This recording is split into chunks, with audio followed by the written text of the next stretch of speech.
In the desert heat of New Mexico, 1965, a group of American military personnel were said to step aboard something no human had ever seen before. Not a rocket, not a jet, but a craft that belonged to someone, or rather, something else. Their destination wasn't the moon or Mars, but a planet called Serpo, orbiting a star in the Zeta Reticuli system. According to the story, they would live there for a decade as part of an exchange program with extraterrestrials. Only 8 would ever return. It's a story that mixes Cold War secrecy, alien diplomacy, and the most ambitious space mission humanity has never admitted to. But did it really happen, or is Project Serpo one of the greatest UFO hoaxes ever told? To understand Serpo, you have to understand the world it came from. The mid-20th century was obsessed with flying saucers.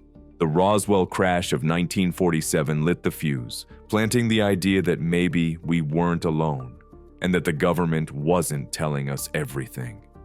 By the 1950s and 1960s, the Cold War had created an environment of paranoia and secrecy.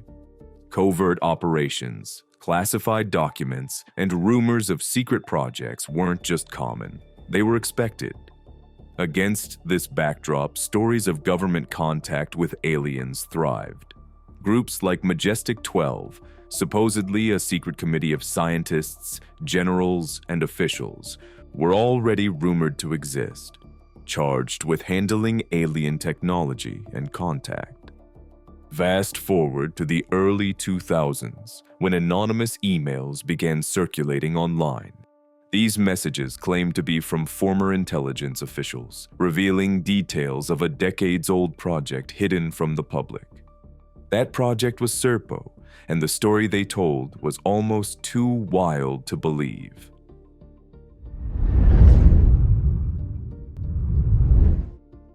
The Project Serpo story, sometimes referred to as Project Crystal Night, doesn't begin in the 1960s. Its roots go back to the desert of New Mexico in 1947, when a craft allegedly crashed outside the town of Roswell.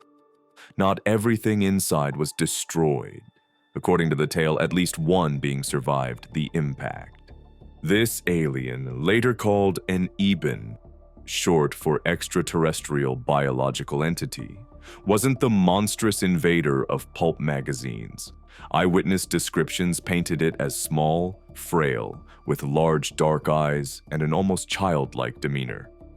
Instead of hostility, it displayed curiosity and cooperation.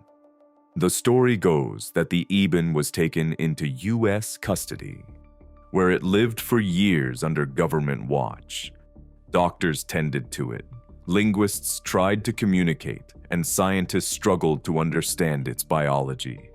Over time, a rudimentary form of communication developed, allowing the EBEN to reveal that it was not alone, that its people, living 39 light-years away in the Zeta Reticuli system, were aware of Earth and open to dialogue.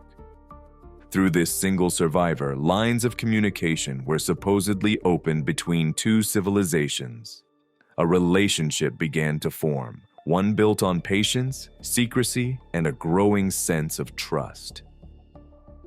By the mid-1960s, after nearly 2 decades of contact, the US and the EBENs allegedly reached an astonishing arrangement. There would be an exchange program. The aliens would share aspects of their technology, their knowledge of space, and their understanding of biology.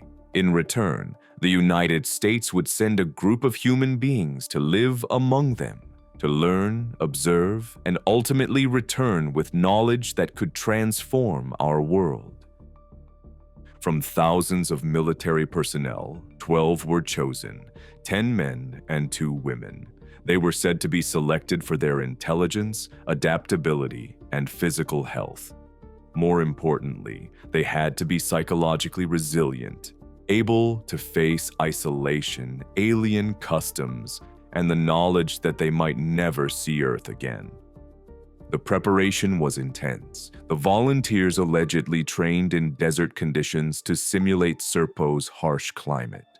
They were taught fragments of the Ibn language, introduced to alien food that had been transported to Earth, and drilled in basic scientific procedures to record their findings. Their identities were erased. No names, no records, no families. In official files, they simply ceased to exist. For all the world knew, these 12 people vanished without a trace. The departure supposedly took place in 1965 at Holloman Air Force Base. In secrecy, under the desert sun, 12 humans boarded a waiting Ibn spacecraft, sleek, otherworldly, and unlike anything in the U.S. arsenal. The journey to Serpo was said to last less than a year, though to the travelers it felt timeless. When they arrived, they stepped onto a world unlike anything they had ever known. Serpo's environment was punishing. The sun burned hotter and longer, with daylight stretching over 43 Earth hours. The atmosphere was thin, the air harder to breathe. Food was alien, nutritious but strange, and often made the humans sick. Communication with the Ibans remained limited, forcing the volunteers to adapt through trial and error. But the Ibans were not hostile. Their society was described as communal, cooperative, and peaceful. They lacked the complexities of human politics and greed, instead focusing on survival and shared responsibility. Technology was advanced, but their way of life seemed simple, almost humble compared to Earth's. The mission was supposed to last 10 years. Instead, it stretched to 13. Of the 12 who left Earth, 2 died on Serpo, succumbing to illness or accident. 2 more chose to remain permanently, finding a home among the Ibans. The remaining 8 returned to Earth in 1978, older, frailer, and forever changed. Their arrival was met not with fanfare, but with silence. According to the leaks, the survivors were quarantined, studied, and quietly absorbed back into secrecy. Their health had deteriorated, their stories never allowed to reach the public. To the U.S. government, Project Serpo officially never happened, but to believers, this was humanity's first step beyond Earth, not into the stars we could see, but to a world we could barely imagine.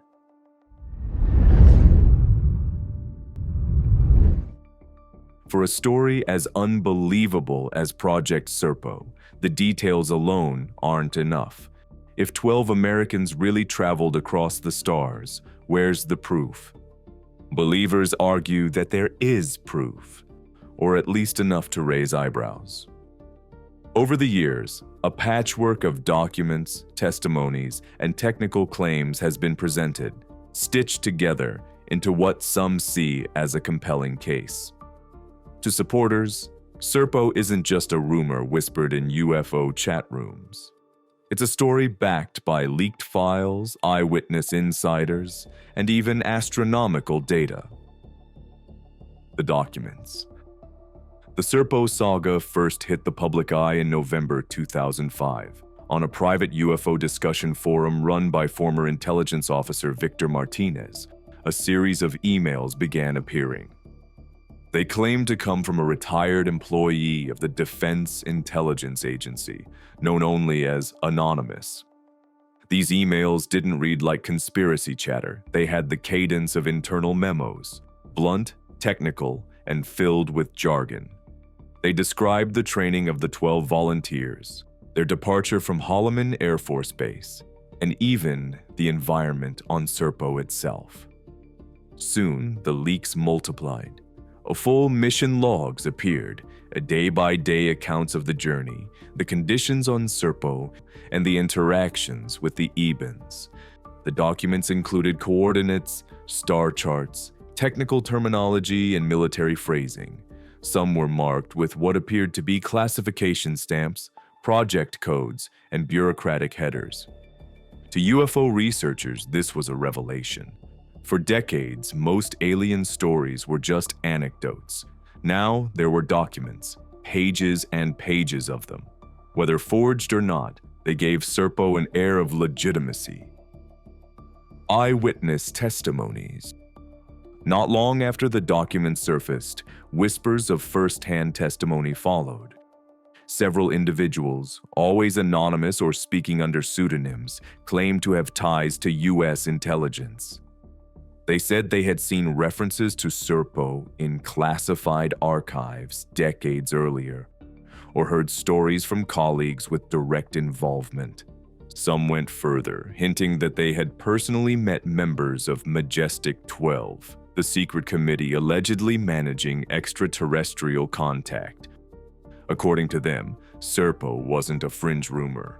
It was one of the crown jewels of black-budget secrecy. One of the most vocal supporters was Bill Ryan, who launched and maintained the now famous Serpo.org website. He collected the emails, published them, and added his own commentary. Ryan claimed to have spoken with insiders who described the mission's return and the fate of the 12 volunteers. Though none ever revealed their names or provided credentials, their accounts lined up closely with the documents already in circulation. For believers, that overlap was crucial. When anonymous sources and leaked memos told the same story, it felt less like coincidence and more like confirmation. Technical claims. What set Serpo apart from other UFO tales was its scientific detail. Most alien stories are vague, but the Serpo leaks gave specifics that looked like they came from an astronomer's report.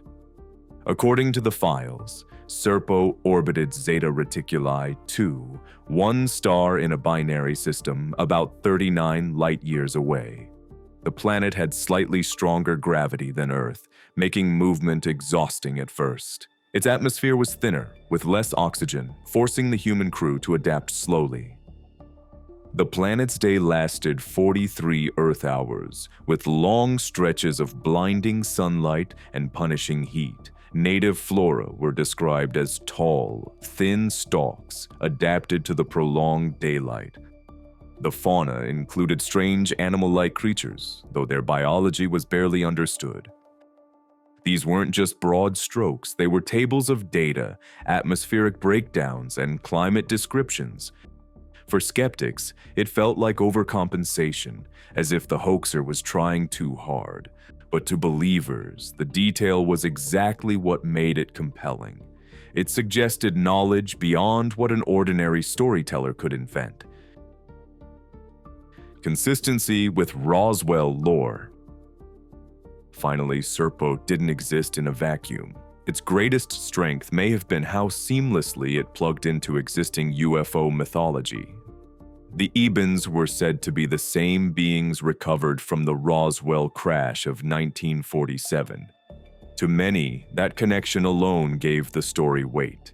If Roswell was real, Serpo was simply the continuation. And then there was the star system. In 1961, abductees Betty and Barney Hill claimed aliens showed them a star map during their abduction. Years later, researchers argued that map matched Zeta Reticuli, cementing it as one of the most famous names in UFO lore. By linking itself to both Roswell and the Hill abduction, Serpo positioned itself not as an isolated rumor, but as the missing puzzle piece that tied decades of UFO history together. It was the story that explained the survivors of Roswell, the star map of the hills, and the whispers of Majestic 12, all in one. For believers, these documents, testimonies, scientific claims, and links to Roswell form a chain too tight to ignore. Each piece may be fragile on its own, but together they weave a narrative that feels larger than coincidence.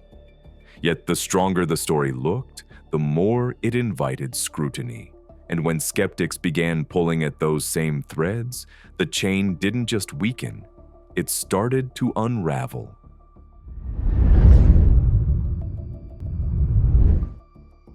At first glance, the evidence for Project Serpo looks ironclad. There are official-looking memos, insider testimonies, scientific data, and connections to some of the most famous UFO cases in history. But once historians, scientists, and even veteran UFO researchers began pulling on those threads, they unraveled quickly. For skeptics, Serpo isn't evidence of a government exchange program. It's a carefully constructed story, stitched together from older myths riddled with scientific errors and packaged in a way designed to feel believable. The Serpo documents were the first target of scrutiny, and the problems jumped out almost immediately. Archivists who had spent their careers handling authentic Cold War files noticed that the language didn't match the period. Military memos from the 1960s were terse, rigid, and followed strict formats. The Serpo documents, by contrast, often used modern phrasing, almost casual at times. The formatting was just as suspicious. Real classification stamps follow strict, standardized rules. Placement, spacing, font, even the color of the ink. In the Serpo papers, stamps sometimes appeared in the wrong section of the page or in styles not used until decades later. To experts, these weren't minor mistakes. They were dead giveaways that the papers weren't produced in the time they claimed. Then there was the matter of plagiarism. Researchers traced entire passages of the Serpo leaks to earlier UFO publications and even science fiction novels. One section describing Serpo's atmosphere read nearly word for word, like a speculative article published in a UFO magazine in the 1970s. Another appeared to borrow language from the infamous MJ-12 hoax documents of the 1980s. Instead of secret memos, critics saw a collage of recycled text, stitched together to look convincing. The final blow came when analysts examined the documents digitally. The fonts and spacing showed signs of having been created with modern word processors, not mid-century typewriters. Forensic document specialists argued that no serious historian would mistake them for genuine. To them, the Serpo files weren't evidence of a cover-up. They were the evidence of a forgery. The witnesses were no more convincing. Nearly all of them were anonymous or insisted on using pseudonyms.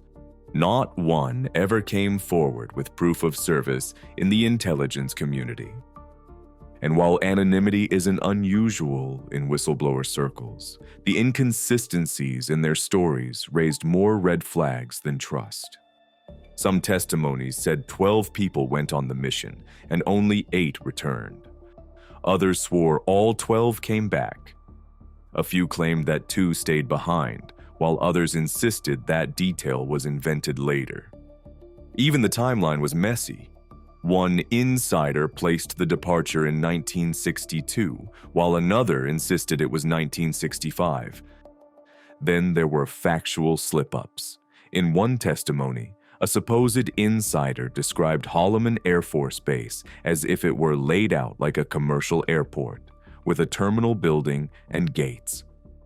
Researchers familiar with the base pointed out that this description was wildly inaccurate for the 1960s.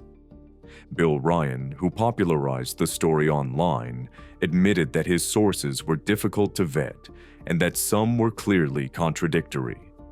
But rather than weakening the legend, the conflicting stories seemed to make it more alluring in UFO circles, where mystery is often mistaken for authenticity. For skeptics, though, the contradictions were proof enough.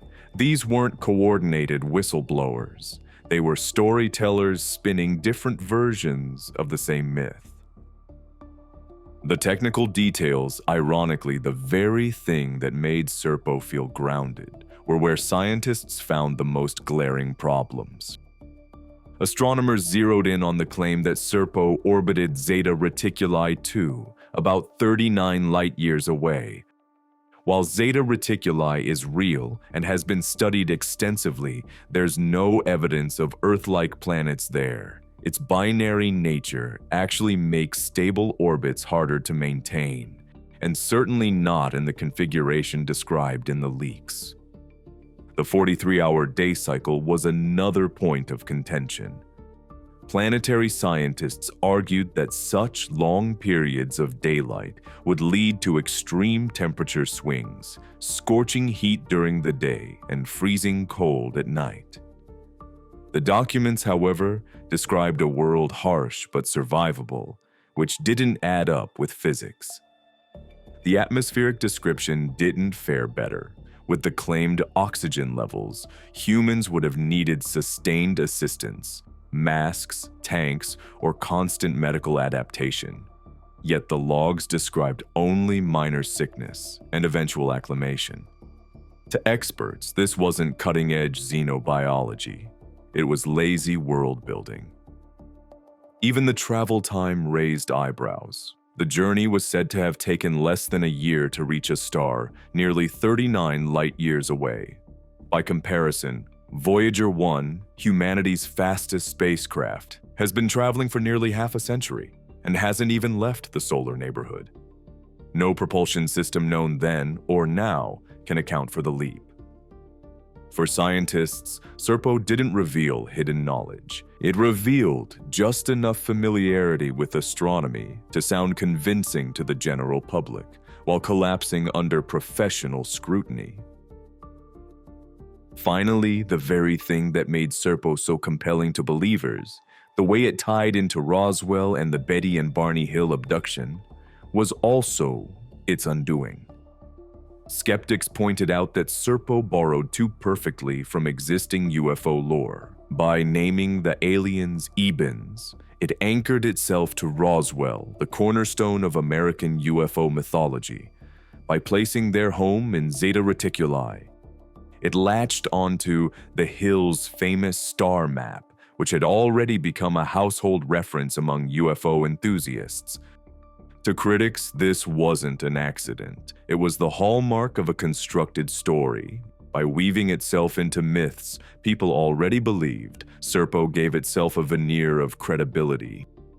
It wasn't proof. It was familiarity dressed as fact. So while Serpo looked like a chain of evidence, skeptics argue it's really a patchwork quilt, stitched from older UFO stories, padded with scientific mistakes, and dressed up with fake documents. To them, it's not a record of mankind's first interstellar mission. It's a cautionary tale of how myths are built, recycled, and repackaged for new generations hungry to believe.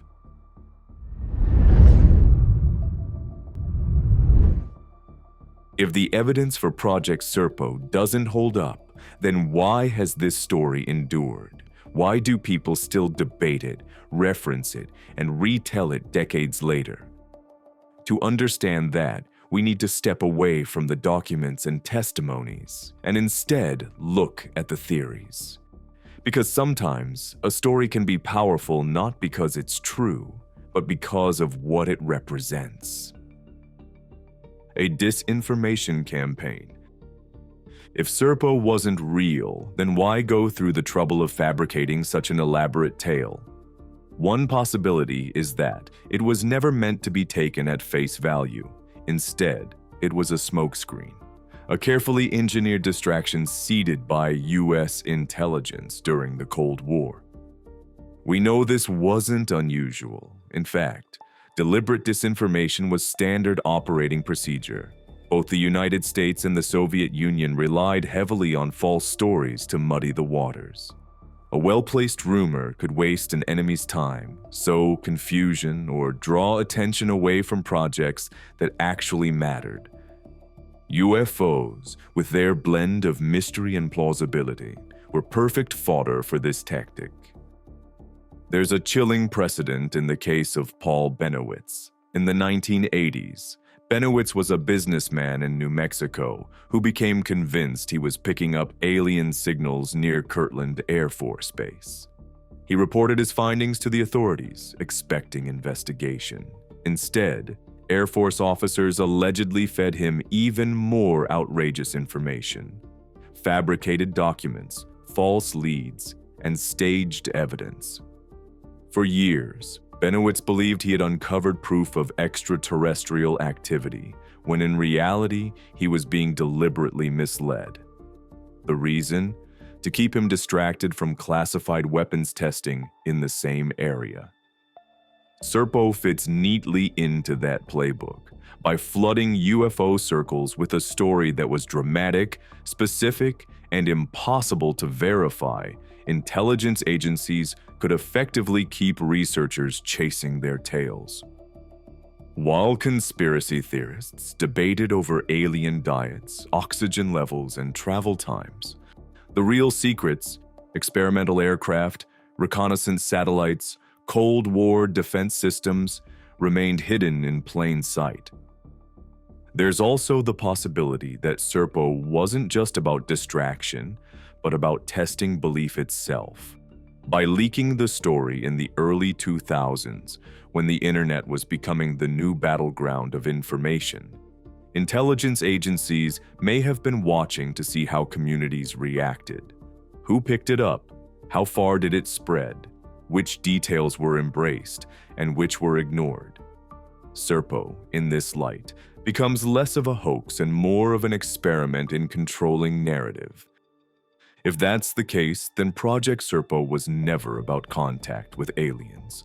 It was about contact with us, about measuring how easily we could be steered, and how far a story could travel before it collapsed under its own weight. A modern myth. Another way to look at Serpo is not as deception, but as storytelling. Humanity has always crafted myths about long journeys to unknown lands and chosen heroes who risk everything to discover what lies beyond the horizon. Project Serpo, some argue, is simply that same archetypal story retold in the language of the Cold War and the space age. The structure is unmistakable. 12 volunteers are chosen, much like the Argonauts of Greek legend, handpicked for courage and resilience. Their journey mirrors the wanderings of Odysseus, venturing into lands filled with strange trials. On Serpo, they face hardship, illness, alien foods, thin air, and 2 punishing suns. Some don't survive. Others decide never to return. And those who do come back are older, changed, and haunted by what they've seen. It's not just a mission, it's a mythic voyage filled with sacrifice, transformation, and the unknown. Even the Ebens themselves fit into mythological roles. In ancient stories, heroes often encounter otherworldly guides, beings who are wiser, older, and who offer both gifts and challenges. To the Greeks, they were gods or oracles. In Norse tales, they were giants and seers. In the 20th century, they become aliens, beings from the sky offering advanced knowledge, cultural lessons, and glimpses of a broader universe. The form changes, but the function remains the same. Myths survive because they fulfill human needs. They explain the unexplainable, embody cultural anxieties, and offer models of courage. In the mid-20th century, at the height of the space race, humanity wasn't just looking backward to ancient legends, it was looking forward to the stars. Project Serpo gave people a modern epic, not about wooden ships and distant seas, but about spacecraft and alien planets. In this sense, Serpo might not be a hoax so much as folklore. It's the collective imagination of a culture grappling with the possibility of extraterrestrial life, shaped into a story that feels as timeless as Hercules or Gilgamesh. And like those ancient stories, Serpo isn't measured by whether it happened. Its power lies in the way it captures our longing to journey farther, to meet the unknown, and to bring back a story worth telling. A grain of truth. Skeptics often dismiss Serpo as pure fabrication, but there's another possibility: that it isn't entirely false, that somewhere buried within the story is a kernel of truth, real events, real programs, real secrets that became distorted, exaggerated, or deliberately wrapped in alien imagery.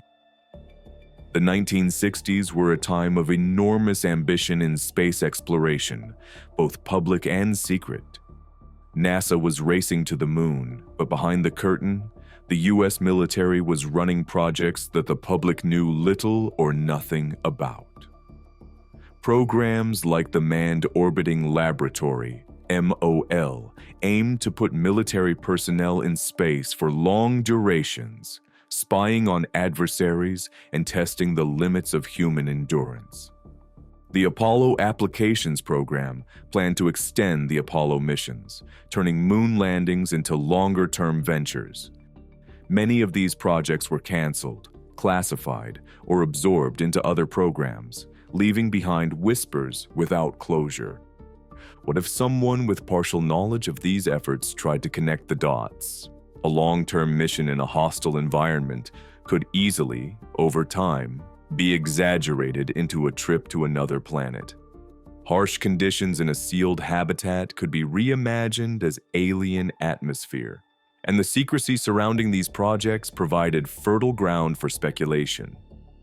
The human brain, when faced with missing pieces, fills the gaps with story. There's also the possibility of deliberate camouflage. If the US really was testing advanced propulsion systems, secret satellites, or experimental craft, what better way to hide them than beneath an unbelievable alien narrative? If someone stumbled onto classified activity, telling them it was part of an alien exchange program might have been enough to throw them off the trail. In that sense, Serpo could be a cover story for something real, its fiction functioning as a shield for truth. And then, for those inclined to believe, the grain of truth argument stretches further. Maybe the Serpo documents are garbled because they were meant to be garbled. Maybe the contradictions and errors aren't the marks of a hoaxer, but deliberate smokescreens layered over genuine contact. If so, then the Serpo story we know today is only a distorted echo of something extraordinary that did happen. A mission whose real details are still locked behind classified walls. In this view, Serpo endures because it points towards something we can't quite name. Not pure invention, but not solid truth either. An unsettling middle ground where fact and fiction blur until they become inseparable. Why we believe. At the end of the day, perhaps the most telling part of the Serpo story has less to do with the evidence and more to do with us. Because even after the documents are debunked, the testimonies discredited, and the science torn apart, the story still survives. People still pass it around, still argue about it, still want it to be true. And that raises the deeper question: why do we believe? Humans are drawn to mystery. Throughout history, we've sought out stories that hint at hidden worlds, lands across the ocean, realms beneath the earth, civilizations in the sky. Serpo taps into that same instinct, offering a glimpse into a chapter of history we're told we can't access. For believers, it scratches a primal itch, the belief that there's more going on behind the curtain and that the powerful know truths they're keeping from the rest of us. But it's not just suspicion that fuels Serpo, it's longing. The idea that 12 human beings once lived among another species is profoundly moving. We imagine them breaking bread with aliens, struggling through culture shock, sharing moments of curiosity and connection. We imagine them burying their dead on another planet, choosing to stay behind, or returning home forever changed. In these details, Serpo becomes less about aliens and more about us, our desire not to be alone in the universe, Our hope that when we meet the other, it will be as partners, not enemies. Psychologists suggest that stories like Serpo endure because they work like modern myths or even modern religions. They offer mystery, meaning, and community. Believing in Serpo doesn't just mean accepting a story, it means joining a group of people who see the world differently, who share in the thrill of forbidden knowledge. In that way, Serpo becomes more than a claim, it becomes a belief system. And that's the power of stories like this. They don't live or die on evidence alone. They live because they give us something we want: mystery, wonder, and a sense that humanity's story is larger than the narrow version we're told.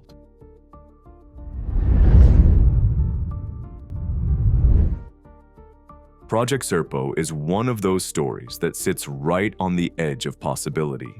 It has just enough detail to make you pause, but just enough contradiction to keep you skeptical.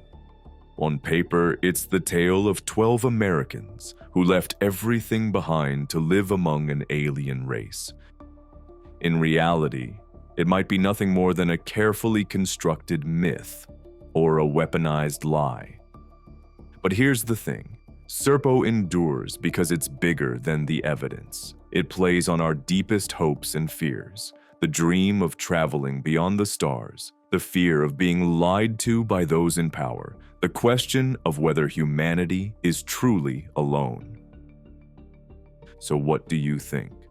Was Serpo a secret exchange program buried under classified files, a Cold War experiment in disinformation, or simply a modern legend dressed up as truth? Maybe the answer lies somewhere in between. What we know for certain is this. Stories like Serpo remind us that the line between fact and fiction is never as clear as we want it to be. And until we know for sure, the mystery remains, hovering just out of reach, like a distant star we can see but never quite touch. Now, I'd love to hear your thoughts down in the comments. And if there are other mysteries or conspiracies you'd like me to cover in the future, don't hesitate to share your recommendations. And if you enjoyed this dive into the unknown, don't forget to like, comment, share, and subscribe. It helps the channel grow, and it means I can keep bringing you stories that challenge the way we see history and reality.